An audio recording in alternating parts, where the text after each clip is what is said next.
السلام علیکم۔ جیسے کہ آپ کو پتہ ہے، میں سدرا مرزا۔ آج میں جس موضوع پر بات کرنے جا رہی ہوں وہ اس لیے اہم ہے کہ ہم دیکھتے ہیں کہ اسلام جو ہے، اس پہ میں نے ایک کنورٹ سٹوریز پر ویڈیو بنائی تھی، بہت تیزی سے پھیل رہا ہے، گرو کر رہا ہے۔ بہت سے لوگ جو ہیں وہ اسلام کنورٹ کر رہے ہیں اور اسلام میں داخل ہو رہے ہیں، جو کہ ایک بہت زیادہ اچھی بات ہے، پازیٹیو بات ہے کہ وہ صحیح دین کو پہچان رہے ہیں۔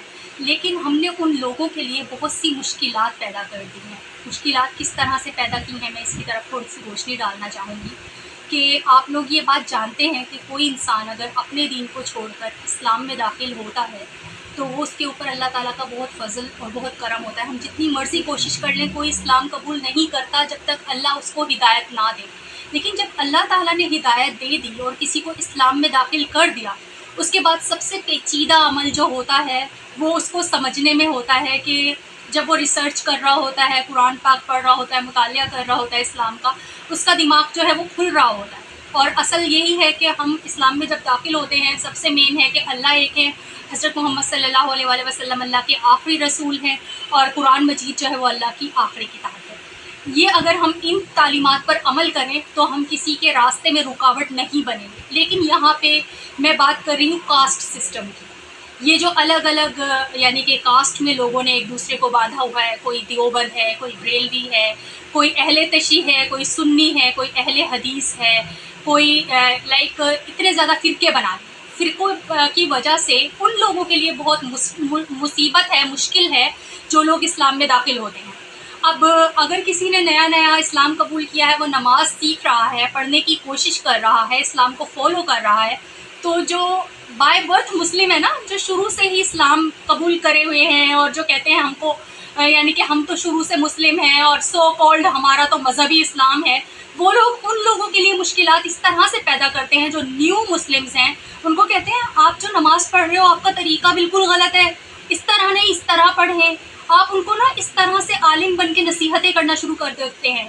ابھی وہ لرننگ پروسیس میں ہے، ان کو اس طرح سے ایک ہی دم سے ان کے اوپر برڈن نہ ڈالیں کہ وہ اس چیز سے بالکل ڈس ہارٹ ہو جائے کہ ہم نہیں کر سکتے۔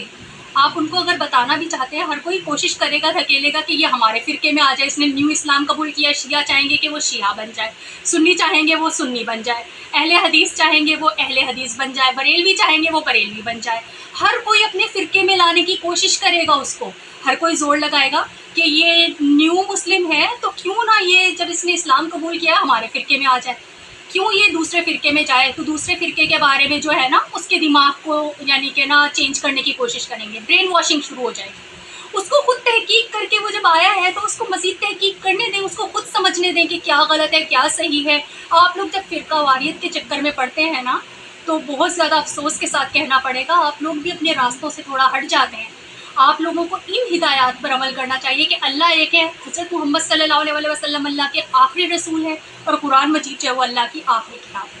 یہاں تک اگر آپ ان کو رہنے دیں، اس پر تحقیق کرنے دیں، مزید آگے وہ خود حدیث کی طرف جائیں گے، صحیح بخاری، صحیح مسلم، اس کے مطالعہ وہ الگ سے کریں گے۔ لیکن آپ ان کے اوپر ایک ہی دم سے سارا برڈن ڈال دیتے ہیں۔ اور آپ لوگ جو تنقید کرتے ہیں لوگوں پر کہ آپ نماز ٹھیک نہیں پڑھ رہے، آپ نے نماز جو ہے اس میں یہ چیز غلط پڑھی ہے، اس طریقے سے نہیں پڑھتے، یہ طریقہ غلط ہے۔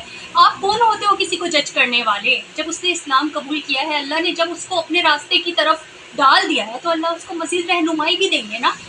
تو ہم لوگ فرقہ واریت میں پڑھ کر اپنے اپنے فرقوں کی طرف لوگوں کو لانے کی کوشش کرتے ہیں۔ پہلے اس کو یہ تو دیکھیں کہ اس کو پہلے سے اس چیز کے لیے پریپیئر تو ہونے دیں کہ جب وہ ایک مذہب میں داخل ہوا ہے تو اس کو اچھے طریقے سے ویلکم کریں۔ پہلے اس چیز کو دیکھا جائے کہ اگر ایک انسان نے اتنی جدوجہد کے بعد صحیح دین کو پہچانا ہے تو اس کے لیے راستوں کو آسان بنائیں۔ ہم اسلام کو اتنا مشکل کر کے پیش کرتے ہیں اس انسان کے سامنے کہ جو انسان اتنا بڑا فیصلہ کرتا ہے اپنے دین کو چینج کرنے کا، اس کے لیے بہت زیادہ مشکلات جو ہوتی ہیں وہ آ رہی ہوتی ہیں، اور بہت زیادہ ایسے فیز سے وہ گزر رہا ہوتا ہے، وہ خود سوچ رہا ہوتا ہے یہ میرے ساتھ کیا ہو رہا ہے، کوئی مجھے اس طرف دھکیل رہا ہے، کوئی مجھے اس طرف دھکیل رہا ہے، جبکہ آپ خود بھی جانتے ہیں، اللہ تعالیٰ نے خود فرمایا ہے کہ جو انسان اسلام قبول کرتا ہے اس نے اس سے پہلے جتنے بھی گناہ کیے ہیں، اسلام میں جب وہ داخل نہیں ہوا تھا وہ تمام گناہ اس کے معاف ہو جاتے ہیں۔ وہ اس طریقے سے ہو جاتا ہے جیسے کہ نیو برن بیبی ہوتا ہے نا، اس طرح سے وہ پرسن بن جاتا ہے۔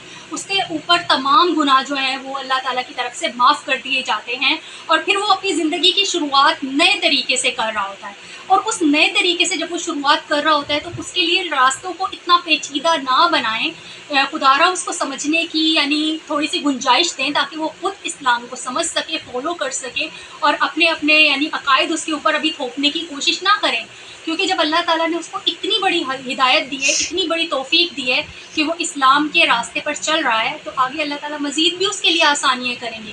اس کو تحقیق کرنے دیں۔ اور ان نیو لائک کنورٹ مسلم سے میں ایک بات کہنا چاہوں گی، آپ لوگ جب اسلام میں آتے ہیں تو آپ خود تحقیق کریں، وہ زیادہ بہتر ہے بنسبت اس کے کہ لوگوں کی سنی سنائی باتوں پر آپ توجہ دیں۔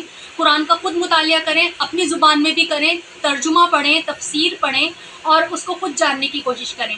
اور جن لوگوں نے اسلام نہیں قبول کیا ان سے میں یہی یعنی کہ ایک مطالبہ کروں گی کہ آپ ریسرچ کریں، مطالعہ کریں، اور خود جاننے کی کوشش کریں، تحقیق کریں۔ جب آپ سیٹسفائیڈ ہوتے ہیں کسی چیز سے تب آپ اسلام کی طرف آئیں، کیونکہ اسلام میں جبر نہیں ہے، کوئی بھی انسان آپ سے جبراً اسلام قبول نہیں کروا سکتا۔ اور دوسری بات یہ ہے کہ میں نے دیکھا ہے کئی لوگ کہتے ہیں کہ اسلام جو ہے اس کو جبراً پھیلایا جا رہا ہے، یعنی کہ بہت زیادہ نان مسلم کہہ رہے ہوتے ہیں کہ مسلمان جو ہیں وہ زبردستی جبراً ظلم کر کے مسلط کرتے ہیں اسلام کو لوگوں کے اوپر۔ تو میں ایک بات کہنا چاہوں گی، کسی بھی ایسے انسان پر جبر نہیں کیا جاتا، ظلم نہیں کیا جاتا کہ وہ اسلام میں آئے یا پھر اسلام قبول کرے۔ جو انسان اپنے دل سے چاہتا ہے، تحقیق کرتا ہے، مطالعہ کرتا ہے، وہی اسلام میں داخل ہوتا ہے۔ اور یہ تو اللہ تعالیٰ کی بہت بڑی توفیق ہے، جس کو چاہے دے دے ہدایت، جس کو چاہے نہ دے۔ اور یہ بھی اللہ تعالیٰ کی بہت بڑی مہربانی ہے کہ وہ کسی کو اسلام کی طرف لے کر آتے ہیں اور انسان اسلام قبول کرتا ہے۔ تو ان کے اوپر اتنا زیادہ دباؤ نہ ڈالیں مسلمس کہ ان کو الگ الگ ذات پات اور الگ الگ یعنی کاسٹ سسٹم میں دھکیلنے کی کوشش کریں۔ اگر وہ ریسرچ کر کے یہاں تک آئے ہیں، انہوں نے سفر کیا ہے، تو آگے بھی وہ معلوم کر لیں گے، معلومات ان کی جو ہے وہ اللہ تعالیٰ اس میں اور زیادہ اضافہ کرے اور اس کو وسیع کرے۔ تو ریسرچ بہت ضروری ہے، اور ریسرچ کا سب سے اچھا طریقہ ہے قرآن حدیث، اور اس کے علاوہ جو ہے آپ لوگ تفسیر قرآن مجید کی اور ترجمہ یہ پڑھیں تو آپ کو خود ہی رہنمائی مل جائے گی، کسی اور کی گائیڈ لائن کی آپ کو ضرورت ہی نہیں ہوگی۔ اور میری ان لوگوں سے بہت زیادہ یہ ریکویسٹ ہے کہ آپ لوگ اگر اسلام کو جاننا چاہتے ہیں، جو لوگ نیولی یعنی کہ اسلام قبول کرنا چاہ رہے ہیں اور چاہ رہے ہیں کہ کنورٹ کریں، تو وہ اسلام کی خود تحقیق کریں، بنسبت اس کے کہ سنی سنائی باتوں پر توجہ دیں۔ اور اسلام میں داخل کرنے کے لیے کوئی بھی مسلمان کسی پر تشدد نہیں کرتا، نہ جبر کرتا ہے، اور اسلام ایک سچا مذہب ہے، جس کو اللہ چاہتے ہیں اس کو توفیق دیتے ہیں۔ ہر کوئی اسلام میں داخل نہیں ہو سکتا۔ اور آخر میں یہ کہوں گی کہ جو میں اکثر بھول جاتی ہوں، میرا چینل سبسکرائب کریں اور اپنی دعاؤں میں یاد رکھیے۔ اللہ تعالیٰ ہمیں نیک مسلمان بننے کی توفیق دے اور اسلام پر عمل کرنے کی اور اسلام کو سمجھنے کی توفیق دے۔ اب تک کے لیے اتنا ہی۔ سدرا مرزا کے ساتھ اگلی ویڈیوز میں بھی اسی طرح سے رہیے۔ اللہ حافظ۔